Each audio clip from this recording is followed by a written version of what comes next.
गोटे पटे Trump Jinping को प्रशंसा कर आज चाइना को अमेरिका प्रशंसा कही जे ईरान को आउ अस्त्रशस्त्र देवनी एभली सुनिश्चित करने को अमेरिका ईरान पाई चीन को एबे निज आड़ को टाणुछि।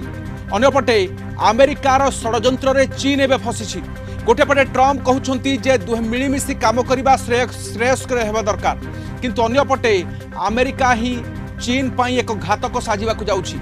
अमेरिकार षड्यंत्र रे एबे चीन फसिछि गुरुतर भाव में, कारण हेउछि चीन रे अर्थनैतिक परिस्थिति बहु गंभीर हेलानी।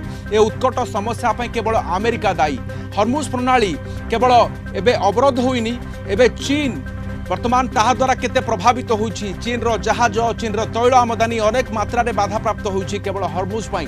गोटे पटे ईरान कब्जा करुछि एवं तापरे जेतेबेले कि अमेरिकार उपस्थिति एबे कलबल करुछि चीन को, किंतु या सत्वे मध्य चीन को प्रशंसा करी मुह बंद करने को बाध्य करुछंती कि ट्रंप। किंतु चीन रो जो तैल आमदानी गुरुतर प्रभावित हेबार ये बड़ कारण हेउछि जे चीन प्राय 45 रु 50% जेतिकी आमदानी करे तारो अधारु ऊर्ध केवल ईरान रु आमदानी करिथा अशोधित तैल एवं हर्मुज देई ही जलपथ देई जाई थाए चीन रो तैल जहाज।